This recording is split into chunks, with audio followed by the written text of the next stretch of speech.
සුබ දවසක් කොම්මාස්ටර් YouTube channel එක සමග එක්කන ඔබ සාදරයෙන් පිළිගන්නවා.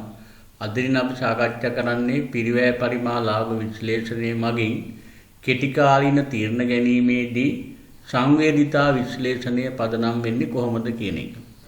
අපි දන්නා පළමුවෙන් අපි පාඩමේදී අපි සාකච්ඡා කරා ආයතනයක දායකයේ සමච්ඡේදන ලක්ෂය ආරක්ෂිතාන්තිකයේ සහ ලාභයේ කොයි ආකාරයෙන්ද තීරණය කරන්න කියන එක. අපි අද සාකච්ඡා කරන්නේ එම සාධකයන් ආයතනයේ ස්ථාවර පිරිවැය, විචල්්‍ය පිරිවැය, විකුණුම් මිල, විකුණුම් පරිමාව අනුව වෙනස් වන ආකාරය පිළිබඳ අවබෝධ කරගන්න.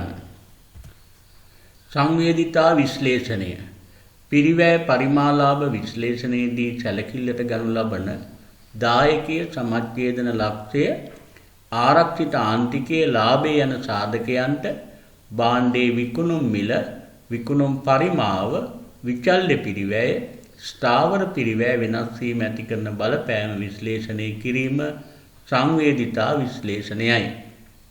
සංවේදීතා විශ්ලේෂණයේදී සලකා බලන සාධකයේ හැර අනෙකුත් සාධක ස්ථාවරයයි උපකල්පනය කරයි.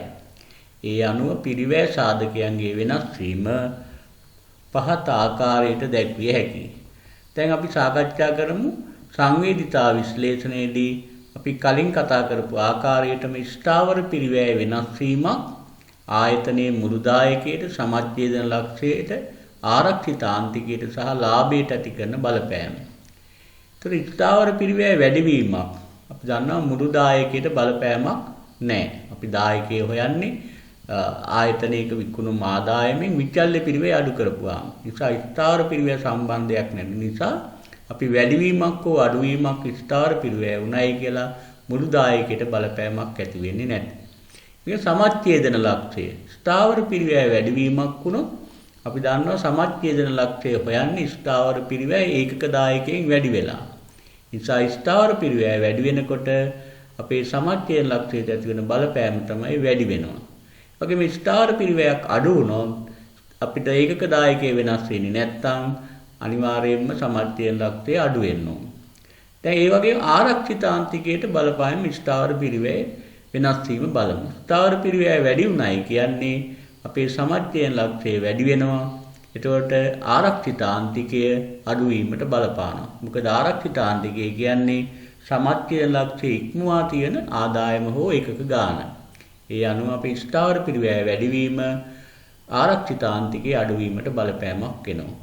ස්ථාවර පිරිවැය අඩුවීම ආරක්ෂිත ආන්තිකයට වැඩි වෙනවා. ඒකට ලාභයට අපි බැලුවොත් ඕනෑම පිරිවැයක අඩුවීමක් වුණොත් ලාභය වැඩි වෙන්න ඕනේ. පිරිවැය වැඩි වුණොත් ලාභය අඩු වෙන්න ඕනේ. දැන් ඊළඟ කාරණය තමයි විචල්්‍ය පිරිවැය. විචල්්‍ය පිරිවැය වැඩිවීමක් වුණා කියන්නේ අපි දන්නවා ආයතනයක මුළු දායකය අඩු වෙනවා. එතකොට විචල්්‍ය පිරිවැය වැඩිවීම තුලින් වෙන්නේ මොකද්ද? දායකයේ අඩුවීම. එතකොට දායකයේ අඩු වෙනවා. ඒ වගේම සමච්ඡේදන ලක්ෂයත් වැඩිවීමට බලපානවා. මොකද ඒකක දායකයේ අඩු වෙන නිසා. ඒ වගේම ආරක්ෂිත ආන්තිකයත් අඩුවීමට බලපානවා. ලාභයත් පිරිවැය වැඩිවීම හේතුවෙන් අඩුවීමට බලපානවා. විචල්්‍ය පිරිවැය අඩුවීමත් ඒ වගේමයි මුළු දායකයේ එතකොට වැඩි වෙනවා. මොකද ඒකක දායකයේ වැඩි වෙන නිසා. සමච්ඡේදන ලක්ෂයත් එතකොට අඩුවීමේ ප්‍රතිඵලයක් වශයෙන් ආරක්ෂිත ආන්තිකයේ වැඩිවීමට බලපානවා. එතකොට ලාභයත් අපේ විචල්්‍ය පිරිවැය අඩුවීම තුලින් වැඩි වෙන බව ඔබ දන්නවා. යන විකුණුම් මිලේ වැඩිවීම. එතකොට විකුණුම් මිල වැඩි වෙනවායි කියන්නේ අපේ මුළු දායකයේ වැඩි වෙනවා. ඒ වගේම සමච්ඡේදන ලක්ෂයත් එතකොට අඩුවීමට බලපානවා. මොකද ඒකක දායකයේ ඉහළ යන නිසා. ආරක්ෂිත ආන්තිකයත් වැඩි වෙනවා. ලාභයත් වැඩිවීමට බලපානවා. එතකොට විකුණුම් මිලේ අඩුවීමත් අපි ඊට ප්‍රතිවිරුද්ධ ආකාරයට සමච්ඡේදන ලක්ෂයට ආරක්ෂිත ආන්තිකයට ලාභයට බලපානවා. අපි අවසානයේ බලමු විකුණුම් පරිමාව. විකුණුම් පරිමාවේ වැඩිවීම මුළු දායකයේ මොකද වෙන්නේ? වැඩි වෙනවා. එතන මුළු දායකයේ වැඩි වෙන්නේ ඇයි? අපි දන්නවා මුළු දායකයේ හොයන්නේ මුළු විකුණුම් ආදායමෙන් සමච්ඡේදන ලක්ෂයේ විකුණුම් ආදායම අඩු කරපුවාම. එතකොට විකුණුම් පරිමාව වැඩි වුණා කියන්නේ මුළු දායකයේ වැඩි වෙනවා. හැබැයි සමච්ඡේදන ලක්ෂයට බලපෑමක් ඇති වෙන්නේ නැහැ. මොකද අපි සමච්ඡේදන ලක්ෂයේ ගණනය කරන්නේ ස්ථාවර පිරිවැය ඒකක දායකයෙන් බෙදලා එහෙම නැත්නම් මුළු දායකයෙ හෙව්වොත් මුළු ආදායම සමච්චයෙන් ලක්ෂයේ විකුණුම් ආදායමෙන් අඩු කරලා නිසා. එතකොට විකුණුම් පරිමාවට සමච්චයෙන් ලක්ෂයට බලපෑමක් ඇති වෙන්නේ නැහැ. ආරක්ෂිත ආන්තිකය අනිවාර්යයෙන්ම විකුණුම් පරිමාව වැඩි උනායි කියන්නේ වැඩිවීමකට ගමන් කරනවා. ඒ වගේම අඩුවීමක් වුණොත් අඩුවීමට බලපානවා. ලාභයට ඇති කරන බලපෑම තමයි විකුණුම් පරිමාව කියන්නේ ඒකක සංඛ්‍යාව වැඩි වෙනකොට ලාභය වැඩි වෙනවා. ඒකක සංඛ්‍යාව අඩු වුණොත් ලාභය අඩු වෙනවා. දැන් ඔබ සඳහන් කරපු සංවේදීතා විශ්ලේෂණයේ තියෙන සම්බන්ධතාවය අපි සාකච්ඡා කරනකොට අපිට ඉතා වැදගත් දෙයක් තියෙනවා. මොකද්ද? අපේ පිරිවැය පරිමාණ ලාභ විශ්ලේෂණයේ සාකච්ඡා කළ යුතු මූලික උපකල්පන මොනවද කියන එක. මේක අපි අපේ විභාග ප්‍රශ්න පත්‍රයේ නිතරම අහන ප්‍රශ්නයක්. එතකොට ඔබ දන්නවා පිරිවැය පරිමාණ ලාභ විශ්ලේෂණයේ මූලික උපකල්පන. කෙටි කාලය තුළ ස්ථාවර පිරිවැය වෙනස් නොවි ස්ථාවරව පවතින බව. අපි දන්නවා කෙටි කාලීන තීරණ ගැනීම සඳහා තමයි මේ පිරිවැය පරිමාණ ලාභ විශ්ලේෂණය ගන්නෙ. එතකොට අපි ආයතනයක කෙටි කාලය තුළ ස්ථාවර පිරිවැය වෙනස් වෙන්නේ නැහැ කියන උපකල්පනය මත තමයි මේ විශ්ලේෂණය අපි කරන්නේ. ඒ වගේම කෙටි කාලයේදී මුළු පිරිවැය ස්ථාවර පිරිවැය හා විචල්්‍ය පිරිවැය ලෙස කොටස් වලට බෙදිය හැකි බව. අපි මුලින්ම අපේ පාඩමේදී අපි කතා කරා ආයතනයක ස්ථාවර පිරිවැය හා විචල්්‍ය පිරිවැය පමණයි මෙතන අපි වෙන් කරන්න කියලා. ඒ අනුව අපි උපකල්පනය කරනවා ඕනම ආයතනයක මේ භාණ්ඩයක පිරිවැය කොටස් දෙකයි ස්ථාවර පිරිවැය හා විචල්්‍ය පිරිවැය කියන එක. තුන්වෙනි උපකල්පනය තමයි කෙටි කාලය තුළ මුළු ආදායම් රේඛාව හා මුළු වියදම් රේඛාව සරල රේඛාවක් බව. අපි හඳුනාගත්ත මුල් පාඩමේදී ආදායම් රේඛාවේ පිහිටීම, ඒ වගේම මුළු වියදම් රේඛාවේ පිහිටීම ඒවා අපි වක්‍ර විදිහට නෙවෙයි සරල රේඛාවක් විදිහට ගමන් කරනවා කියන එක උපකල්පනය කරනවා. ඊළඟට සලකා බලන සාධකයේ හැර අනිකුත් සියලුම සාධක නොවෙනස්ව පවතින බව. අපි කතා කරන ඒ සාධකයේ පමණයි වෙනස් වෙන්නේ. ඒ කියන්නේ අපි විචල්්‍ය පිරිවැය වෙනස් වුණොත් අනිවාර්යෙන් අනිකුත් සාධක වෙනස් නොවි පවතිනවා කියන උපකල්පනය කරනවා. ඊළඟ තාක්ෂණීය නිෂ්පාදන ක්‍රම හා තාක්ෂණික කාර්යක්ෂමතාවය වෙනස් නොවි පවතින බව. ආයතනයේ නිෂ්පාදනයේ යොදා ගන්නා නිෂ්පාදන ක්‍රම, ඒ වගේම තාක්ෂණය, ඒ වගේම කාර්යක්ෂමතාවය කියන දේවල් අපි මේ කෙටි කාලය තුල වෙනස් නොවි පවතිනවා කියන කාරණේ අපි පිරිවැය පරිමාණ ලාභ විශ්ලේෂණයේ යොදාගෙන අපි විග්‍රහ කරනකොට විශ්ලේෂණය කරනකොට අපි සලකා බලන උපකල්පන විදිහට අපිට දක්වන්න පුළුවන්. දැන් අපි බලමු පිරිවැය පරිමාණ ලාභ විශ්ලේෂණයෙන් අපි ඉගෙන ගත්ත අර සමච්ඡේදන ලක්ෂය, ඒ වගේම ආරක්ෂිත ආන්තිකය, ඒ වගේ කාරණා අපි ලාභය, ඒ වගේ සියලුම දේ අපි සමීකරණ වලින් ඉගෙන ගත්ත පළවෙනි පාඩමේදී. අපිට පුළුවන් දැන් ඒ කියපු අපි පිරිවැය පරිමාණ ලාභ විශ්ලේෂණයේදී අපි සාකච්ඡා කරපු සමච්ඡේදන ලක්ෂය, ආරක්ෂිත ආන්තිකය වගේ දේවල් ප්‍රස්ථාරයක් මගින් ගණනය කරන්න. එතකොට අපි ප්‍රස්ථාර භාවිතයෙන් අපිට මේ පිරිවැය පරිමාණ ලාභ විශ්ලේෂණය පිළිබඳ අවබෝධයක් ලබා ගත යුතුයි. බලන්න අපි එතනදී කියලා තියෙනවා පිරිවැය පරිමාණ ලාභ විශ්ලේෂණයේ ප්‍රස්ථාරික ප්‍රවේශය. පිරිවැය පරිමාණ ලාභ විශ්ලේෂණය අනුව තීරණ ගැනීමට වැදගත් වන සමච්ඡේදන ලක්ෂය, ආරක්ෂිත ආන්තිකය, විචල්්‍ය පිරිවැය, ස්ථාවර පිරිවැය යන වටිනාකම් ප්‍රස්ථාරික ප්‍රවේශයක් මගින්ද පෙන්눔 කර හැකිය. ඒ අනුව යොදාගත හැකි භාවිතයන් තුනක්, ඒ කියන්නේ ප්‍රස්ථාර තුනක් අපිට දක්වන්න පුළුවන්. දැන් අපි බලමු සම්ප්‍රදායික සමච්ඡේදන ප්‍රස්ථාරය. මුළු ආදායම මුළු පිරිවැය හා ස්ථාවර පිරිවැය පමණක් භාවිතා කර මෙම ප්‍රස්ථාරය භාවිතා කරයි. දැන් ඔබට පේනවා මේ ප්‍රස්ථාරයේ තියෙන රේඛා තුනක්. ස්ථාවර පිරිවැය අපි මේවා ගැන මුල් පාඩමේදී කතා කරා. ස්ථාවර පිරිවැය හැසිරීම. ස්ථාවර පිරිවැය වෙනස් නොවි ඒකක මත කෙටි කාලය තුල ගමන් කරනවා. ඒ වගේම අපි දන්නවා ස්ථාවර පිරිවැය බිඳුවේදී උනත් අපි දරන්න වෙනවා. ඒ කියන්නේ අපි එනම් මුළු පිරිවැය පටන් ගන්නේ ස්ථාවර පිරිවැය තිරස්ත්‍රාක්ෂයට සමාන වන තැන. නැත්නම් සම්පාත වන තැන.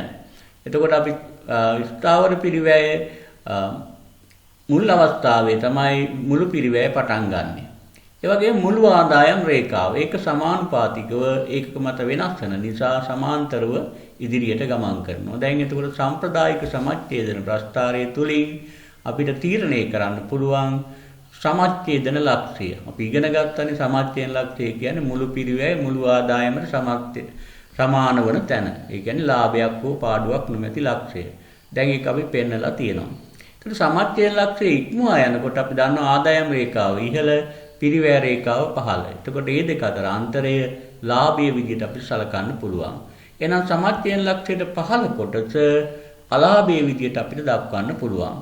එතකොට ඒ මොකද අපි අලාභය වෙන්නේ අපේ ආදායම් රේඛාව පහතින් ගමන් කරන්නේ වියදම් රේඛාව ඉහළින් ගමන් කරන්නේ. අපි දන්නවා ලාභය හොයන්නේ ආදායමෙන් වියදම අඩු කරලා නිසා. එතකොට සම්ප්‍රදායික සමච්ඡේදන ප්‍රස්ථාරයෙන් අපිට ගණනය කරන්න පුළුවන් එහෙනම් සමච්ඡේදන වටිනාකම ඒ වගේම අපිට පුළුවන් සමච්ඡේදන ඒකක ප්‍රමාණය දැනගන්න. යම් කෙනෙකුට මේකේ ආරක්ෂිතාන්තිකය දැනගන්න ඕන නම් සමච්ඡේදන ලක්ෂ්‍යය ඉක්මවා ගිහිල්ලා තියෙන කොටසින් අපිට පුළුවන් අපේ ආරක්ෂිතාන්තිකයත් ගණනය කරන්න. දැන් අපි බලමු ඊළඟට දෙවෙනි ප්‍රස්ථාරය තමයි දායක සමච්ඡේදන ප්‍රස්ථාරය.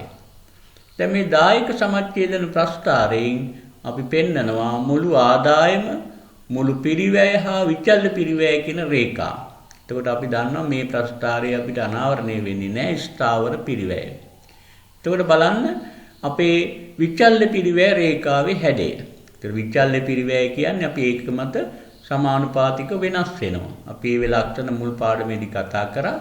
ඒ අනුව මූල ලක්ෂයෙන් පටන් අරන් විචල්්‍ය පිරිවැය අපිට ඉහළට ගමන් කරනවා. ඊළඟ මුළු පිරිවැය රේඛාව. ඒතකොට මුළු පිරිවැය රේඛාව අපි ස්ථාවර පිරිවැයට ඇතුළත් නිසා තිරස් අක්ෂයෙන් පටන් ගන්නවා බිඳුවෙන්. එතකොට ඒක අපි විචල්්‍ය පිරිවැයට උඩින් මුළු පිරිවැය රේඛාව දක්වනවා. දැන් අපි බලමු මුළු ආදායම. මුළු ආදායම කියන්නේ අපි දන්නවා ආදායම ඒකක මත සමානුපාතිකව වෙනස් වෙනවා. එතකොට එකක්වත් බාණ්ඩ අපි අලෙවි කරේ නැත්නම් බිඳුවයි නිසා මූල ලක්ෂයෙන් පටන් අරන් තිරස් අක්ෂයට සරල රේඛාවක් විදිහට ඉදිරියට ගමන් කරනවා. එතකොට ඒක තියෙන්නේ පිරිවැය මුළු පිරිවැය රේඛාවයි මුළු ආදායම් රේඛාවයි මුණ ගැහෙන ස්ථානයේ BEP එහෙම නැත්නම් සමච්ඡේදන ලක්ෂ්‍යය අපිට ලකුණු කරන්න පුළුවන්. දැන් අපිට පෙන්නලා තියෙනවා ස්ථාවර පිරිවැයක් නැති වුණත් අපිට ස්ථාවර පිරිවැය ගණනය කරන්න පුළුවන්. මොකද හේතුව මුළු පිරිවැය තියෙනවා. එහෙනම් මුළු පිරිවැයෙන් විචල්්‍ය පිරිවැය අඩු කරපුවාම එතකොට මේ දෙකේ අතර අන්තරය තමයි අපේ ස්ථාවර පිරිවැය. එතකොට දායක සමච්ඡේදන ප්‍රස්ථාරයෙන් අපිට පුළුවන් ඕනනම් ඒකක දායකයේ වුණත් පහසුවෙන් ගණනය කරන්න. අපි එහෙනම් ඊළඟ ප්‍රස්ථාරයට යනවා. මේක තමයි අපි වැදගත් ප්‍රස්ථාරය. ඒක තමයි ලාභ පරිමා සටහන. එතකොට මේ ලාභ පරිමා සටහනේදී අපි සාකච්ඡා කරන්නේ භාණ්ඩයේ විකුණුම් මට්ටමේදී ලාභය හෝ අලාභය කොයි ආකාරයෙන්ද හැසිරෙන්නේ කියන එක. එතකොට බලන්න විකුණුම් මට්ටමේදී ලාභය හෝ අලාභය සමච්ඡේදන ලක්ෂ්‍යයේ ඒකක ප්‍රමාණය ආයතනයේ ස්ථාවර පිරිවැය මෙම ප්‍රස්ථාරයෙන් පෙන්නනවා. එතකොට බලන්න ඔබ අර ඉස්සෙල්ලා ප්‍රස්ථාර වලට වඩා වෙනස්. අපි තිරස් අක්ෂයේ බිඳුවට ඉහළින් ලාභයත් බිඳුවට පහළින් අලාභයත් පෙන්නනවා. ඒ වගේම අපිට තිරස් අක්ෂයෙන් ඒකක සංඛ්‍යාව පෙන්눔 කරන්න පුළුවන්. එතකොට අපි මේ තිරස් අක්ෂයේ කැපෙන ස්ථානය තමයි සමච්ඡේදන ලක්ෂ්‍යය. එතකොට ලාභත් නැහැ පාඩුත් නැහැ බිඳුවයි ලාභය. අපි මේ ලාභ රේඛාව තියෙන්නේ. එතකොට ලාභ රේඛාවේ අපි සමච්ඡේදන ලක්ෂ්‍යයට ඉහළින් කොටසින් ලාභය පෙන්නනවා පහළ කොටසින් අලාභය පෙන්නනවා. එතකොට මේ ලාභ රේඛාව සිරස් අක්ෂයට මුණ ගැහෙන ස්ථානය තමයි ස්ථාවර පිරිවැය. එතකොට අපි දන්නවා බිඳුවට පහළින් අලාභය බිඳුවට ඉහළින් මූල ලක්ෂ්‍යයේ ලාභය පෙන්නනවා. මේක තමයි ලාභ පරිමා සටහන. අපිට උසස් පෙළ විභාගයේදී ප්‍රස්ථාර ඇඳීමට ලැබෙන්නේ නැහැ බොහෝ විට. අපිට ප්‍රස්ථාරයක් දීලා යම් ගැටලු අපිට දෙන්න පුළුවන්. ඒ නිසා ඔබට වැදගත් වෙනවා මේ ප්‍රස්ථාර තුන මොනවද නිරූපණය කරන්නේ, මේ ප්‍රස්ථාර තුලින් කොහොමද අපි ගණනය කරන්නේ කියන කාරණේ.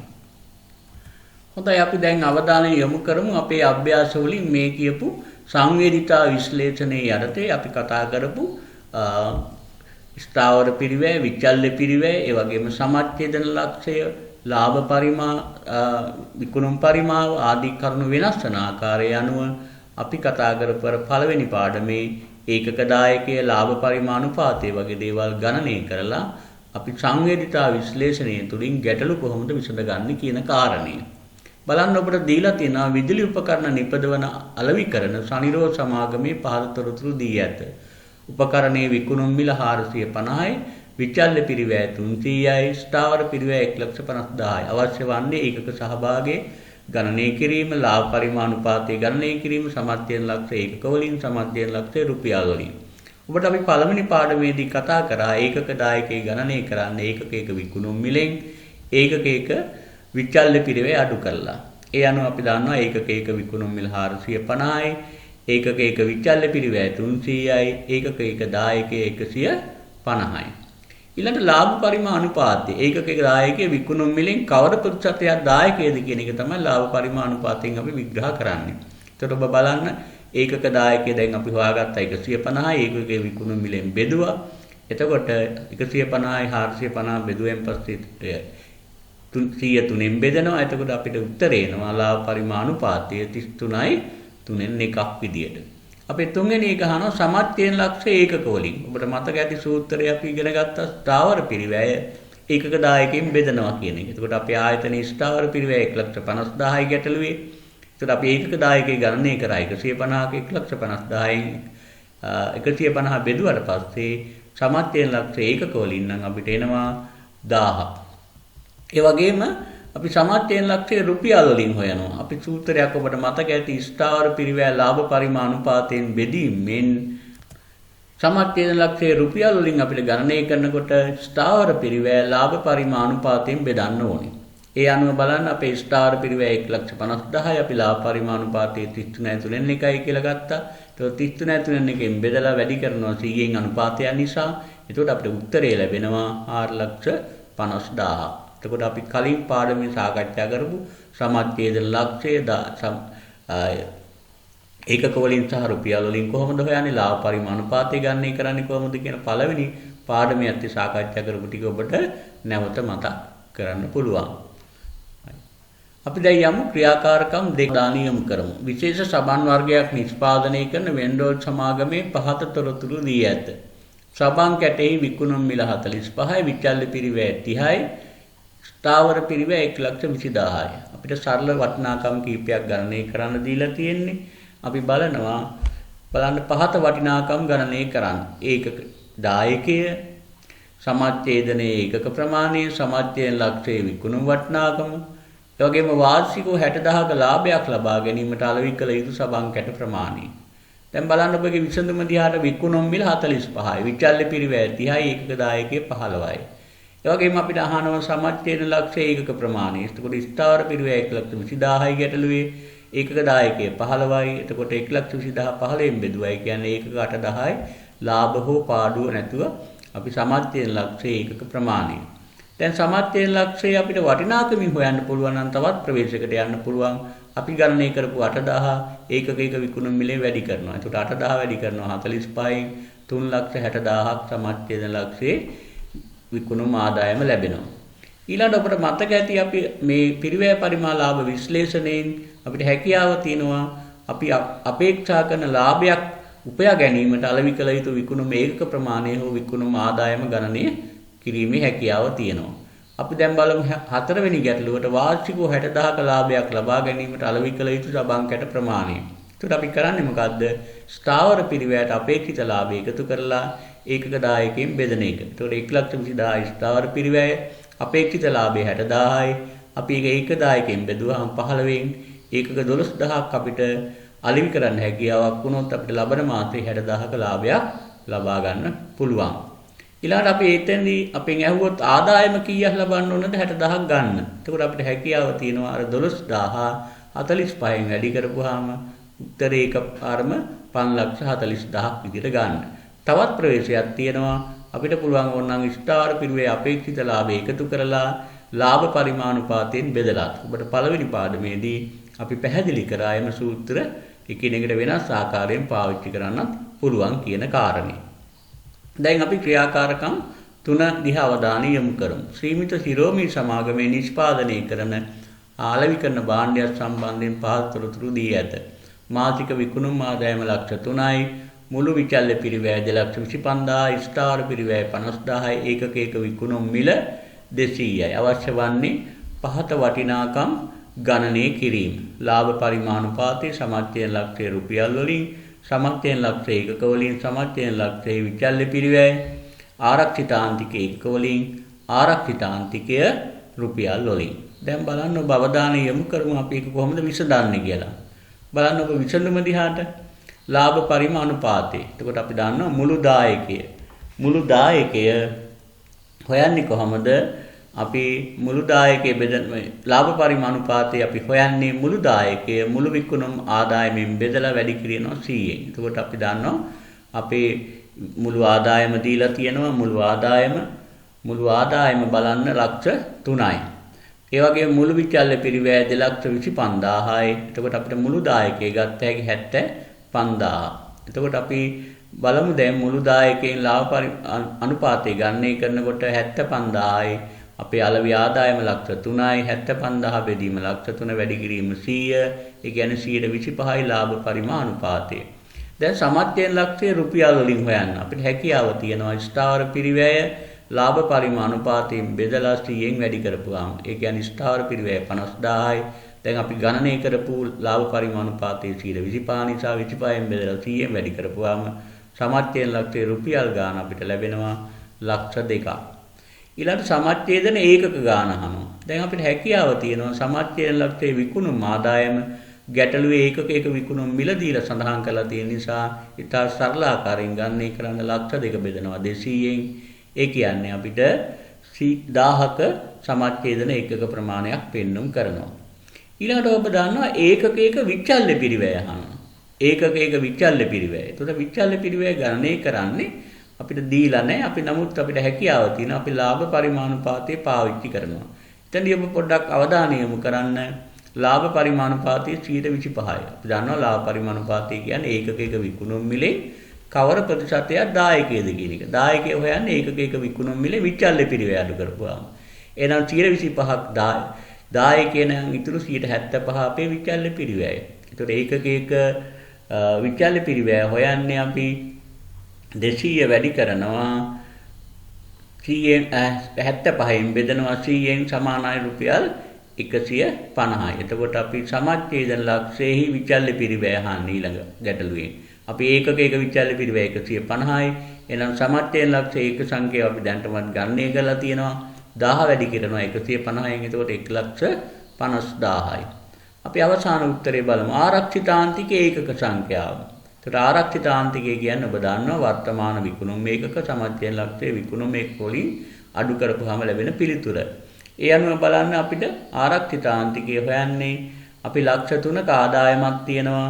ඒතර ඒ ලක්ෂ 3ක් ආදායම වෙනකොට ඒකකයේ විකුණුම් මිල 200 නිසා වර්තමාන විකුණුම් ප්‍රමාණය අපිට හොයාගත්ත හැකි 1000ක් කියන සමච්ඡේද 1000ක්. එතකොට අපි බලන්න 1,200න් බෙදුවාම 1,500යි. එතකොට අපි සමච්ඡේදන ලක්ෂයේ විකුණුම් මේක ප්‍රමාණය 1000යි.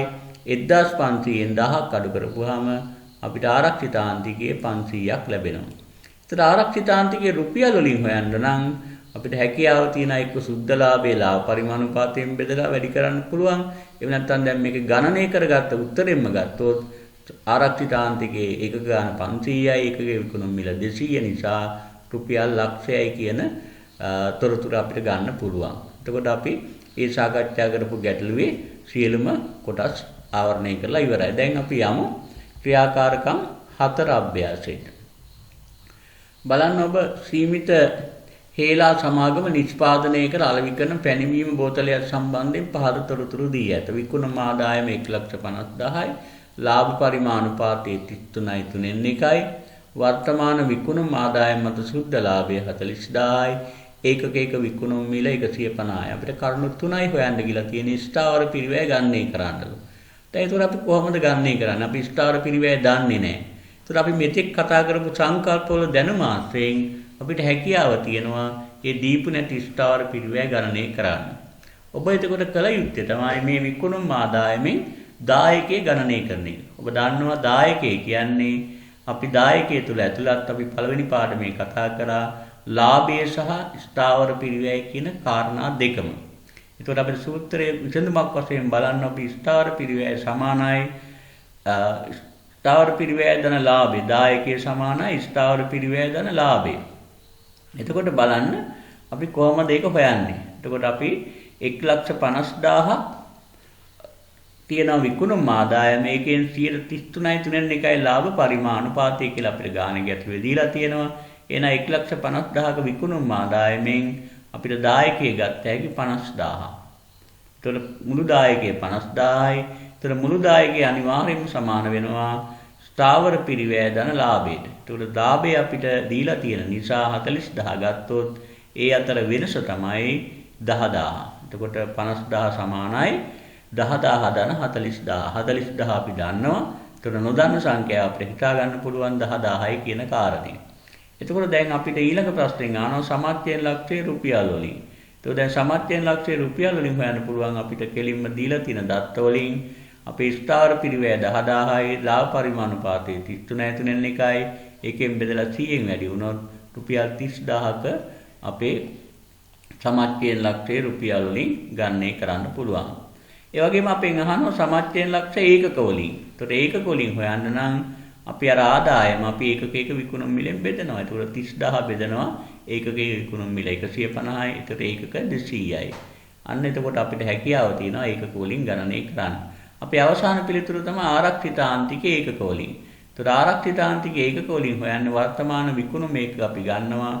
එතකොට 1,50,000 ඒකකයේ විකුණුම් මිල 150 නිසා එතන අපිට ඒකක ගත්තොත් ඒකක 1000ක් තියෙනවා. එතකොට සමච්ඡේදන ලක්ෂයේ විකුණුම් ඒකක ප්‍රමාණය 200 නිසා අපි 1000න් 200ක් අඩු කරපුවාම ආරක්ෂිත ආන්තික ඒකක 800ක් වෙන්නනවා. එහෙම නැත්නම් අපිට ඒකේ තව කොටසක් ආනවා ආරක්ෂිත ආන්තිකයේ රුපියල් වලින්. අපිට එතකොට සුද්ධ ලාභය අපි දන්නවා. සුද්ධ ලාභය 40,000යි. ඒක අපි ලාභ පරිමාණුපාතයෙන් බෙදනවා 40,000 33.1කින් බෙදලා 100න් වැඩි කරන අනුපාතය නිසා එතකොට අපිට පුළුවන් 1,20,000ක රුපියල් ප්‍රමාණයක් එහෙම නැත්නම් ආදායමෙන් ආරක්ෂිත ආන්තිකය දක්වන්න. එහෙම නැත්නම් ඔබට පහසුයි අර ආරක්ෂිත ආන්තික ඒකක වලින් ගත්ත එක ඒකක විකුණුම් මිලෙන් වැඩි කරනවා. ඒ කියන්නේ 800 වැඩි කරා 150න් ඒත් උත්තරේ අපිට 1,20,000 ලැබෙනවා. දැන් අපි ඊළඟ අභ්‍යාසයට යමු. ක්‍රියාකාරකම් 5. යෝගට් නිෂ්පාදනයේදී ලක්කිරි සමාගම ටිකිරි නමින් නිෂ්පාදන නාමයේ යටතේ නිපදවන යෝගට් එකක් සම්බන්ධ පහත් තොරතුරු දී ඇත. යෝගට් එක විකුණුම් මිල 40යි, විචල්්‍ය පිරිවැය 32යි. ඒතර ගොඩනැගිලි කුලී වශයෙන් මාසික 24000ක් ගෙවිය යුතුය. ලබන මාසයේ රුපියල් 16,000ක සුද්ධ ලාභයක් ලක්කිරි සමාගම අපේක්ෂා කරයි. යෝගට් සඳහා හොඳ ඉල්ලුමක් වෙළඳපොළ තුල පවතී. දැනටමත් සමාගම යෝගට් 5000ක් අලෙවි කරයි. අවශ්‍ය වන්නේ සමච්ඡේදන ලක්ෂ ඒකක වලින් සහ රුපියල් වලින්. දැන් ඔබ බලන්න එතකොට මේකේ දීලා තියෙනවා ඒකක එක විකුණුම් මිල ඒකක එක විචල්්‍ය පිරිවැය. එතකොට අපෙන් අහන්නේ වර්තමානයේ සමච්ඡේදන ලක්ෂ ඒකක වලින් සහ රුපියල් වලින්. එතකොට අපි ස්ථාවර පිරිවැය අපි 24000යි කියනවා. ඒකක දායකය අපිට කෙලින්ම අභ්‍යාසයෙන් හොයාගන්න පුළුවන් 40න් 32ක් අඩු කරපුවම 8යි. එහෙනම් 24008න් බෙදුවයි කියන්නේ ඒකක 3000යි. එතකොට අපෙන් අහනවා සමච්ඡේදන ලක්ෂයේ රුපියල් වලින්. එතකොට 3000 වැඩි කරනවා යෝගට් එක විකුණුම් මිලෙන් 3000 වැඩි කරපුවම 40න් 1,20,000යි. දෙවෙනි එක අපෙන් අහනවා වර්තමානයේ ආරක්ෂිත ආන්තික ඒකක වලින් සහ රුපියල් වලින් ගණනය කරන්න.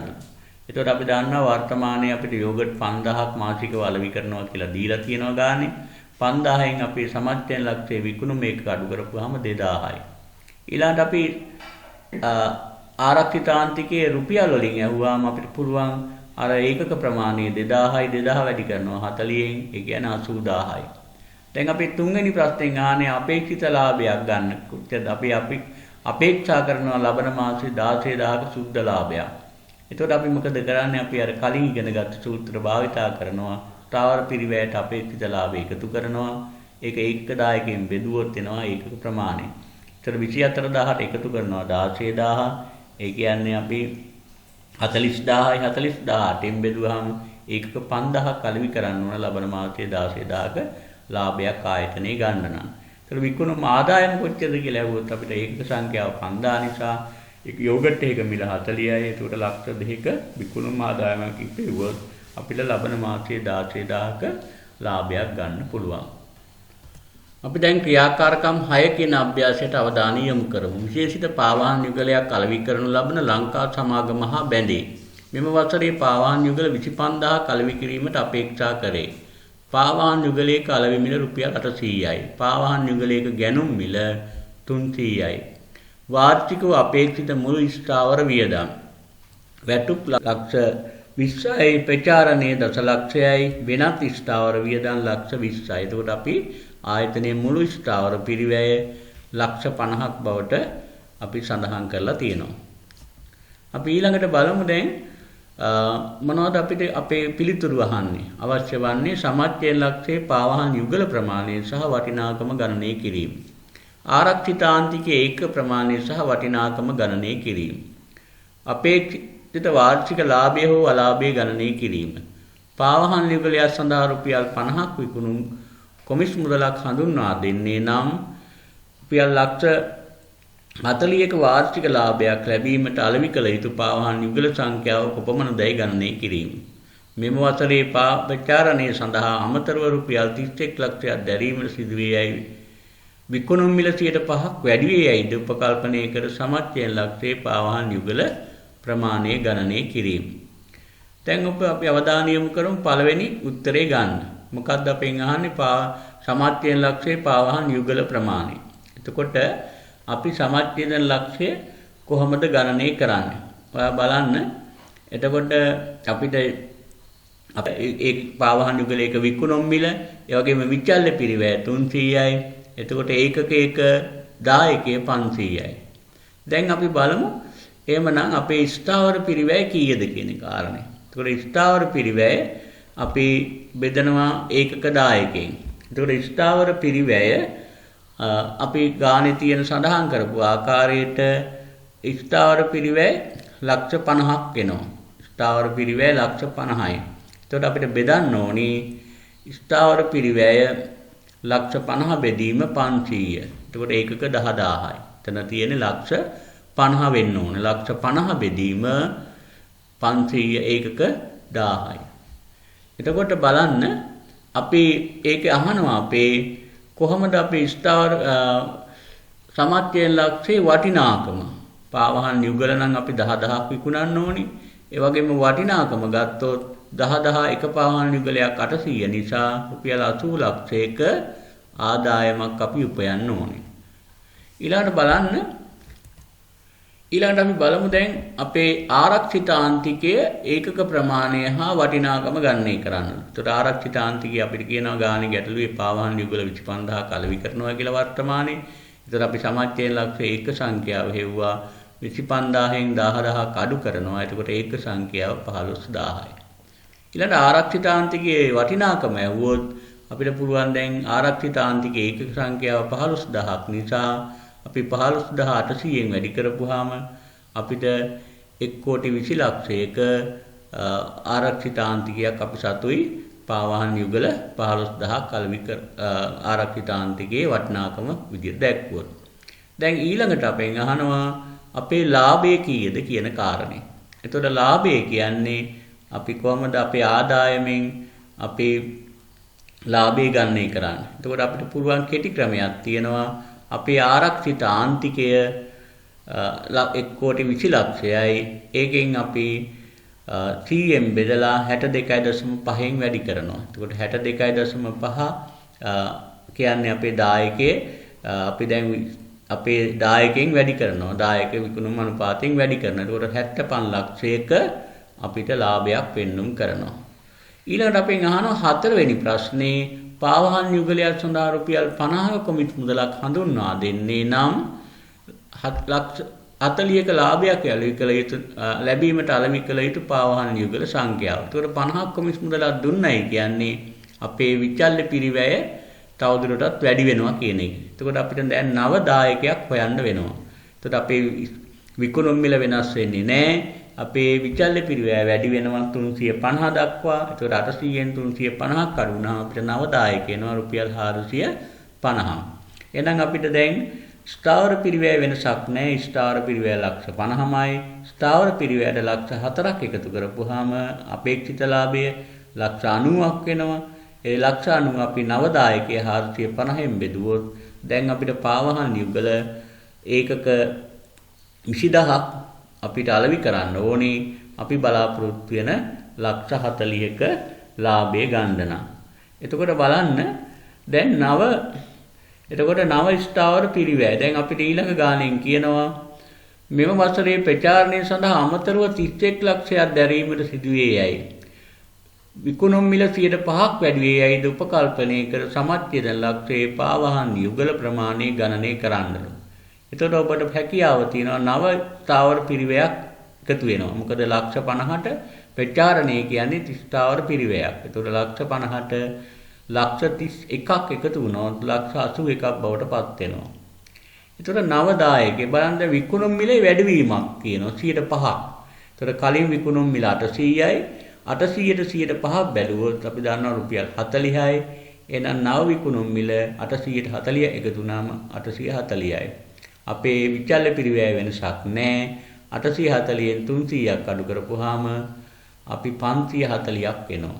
ඒ කියන්නේ අපි කලින් පැවතීම විචල්්‍ය පිරිවැයම තමයි මෙතනදි සලකා බලන්නේ. මොකද එකිනෙකට මේක සම්බන්ධයක් නොමැති සිද්ධීන් විදිහට අපි ගණනය කරන්නේ. ඒතකොට 840න් 300ක් අඩු වුණාම 540යි නව දායකයේ. ඒතකොට නව ස්ථාවර පිරිවැය ලක්ෂ 81යි. ලක්ෂ 81 අපි බෙදනවා නව ඒකක දායකයේ 540න්. එතකොට පාවහන් යුගල ප්‍රමාණය අපි අලෙවි කරන්න ඕනේ 15000ක් අපේ සමච්ඡේදන ලක්ෂය කියන්නේ ලාභ හෝ පාඩු නොමැති නම් මට්ටමට යන්න. දැන් අපි සාකච්ඡා කරලා ඉවරයි අපේ පිරිවැය පරිමාලාභ විශ්ලේෂණයේ මගින් කෙටි කාලීන කළමනාකරණ තීරණ ගැනීමට යොදා ගන්න ආකාරය. ඒතකොට ඔබට සම්පූර්ණයෙන්ම පාඩමේදී අපි කතා කරා සමච්ඡේදන ලක්ෂය, ආරක්ෂිත ආන්තිකය, කොහොමද අපේ ඒකක දායකයේ ගණනය කරන්නේ, ලාභ පරිමාණුපාතය ගණනය කරන්නේ. ඒවට අපි නොයෙකුත් සූත්‍ර භාවිතා කරා. ඒ වගේම අපි තවත් ප්‍රවේශයක් අද අපි සාකච්ඡා කරා ප්‍රස්තාරික ප්‍රවේශය. ඒ යටදී අපි සම්ප්‍රදායික සමච්ඡේදන ප්‍රස්තාරය, දායක සමච්ඡේදන ප්‍රස්තාරය, ලාභ පරිමාණ සටහන කියන ප්‍රස්තාර තුනක් අපි අවධානය ලක් කරා. එතකොට සංවේදීතා විශ්ලේෂණය කියන්නේ අපි දන්නවා ආයතනයක ස්ථාවර පිරිවැය, විචල්්‍ය පිරිවැය, විකුණුම් මිල, විකුණුම් පරිමාව කියන සාධකයන් ආයතනයේ දායකයට, සමච්ඡේදන ලක්ෂයට, ආරක්ෂිත ආන්තිකයට හා ලාභයට ඇති කරන බලපෑම කවර ආකාරයෙන්ද කියන එක විග්‍රහ කිරීම. මේ සම්බන්ධව ඔබට දෙවැනි ප්‍රශ්න පත්‍රයේ වෙනම ලකුණු 10කට වැඩි සංඛ්‍යාවක් ලැබෙන ප්‍රශ්නයක් ලැබෙනවා. ඒ වගේම කෙටි ප්‍රශ්න පත්‍රයේ පළමු ගිණුම් කරන ප්‍රශ්න පත්‍රයේ අපිට ප්‍රශ්න 2ක් හෝ 3ක් ලැබෙනවා. ඒ නිසා ඔබට මේ පාඩම ඔබ නිවැරදිව අවබෝධ කරගත්තොත් ඔබට විභාගයේදී විශිෂ්ට ජයක් ලබා ගැනීම සඳහා මේක හේතු වෙනවා. ඒ නිසා ඔබ අපි සමග ඉදිරියටත් එකතු වෙන ලෙස ආරාධනා කරමින් අපි මේ පාඩම මෙතනින් අවසන් කරනවා.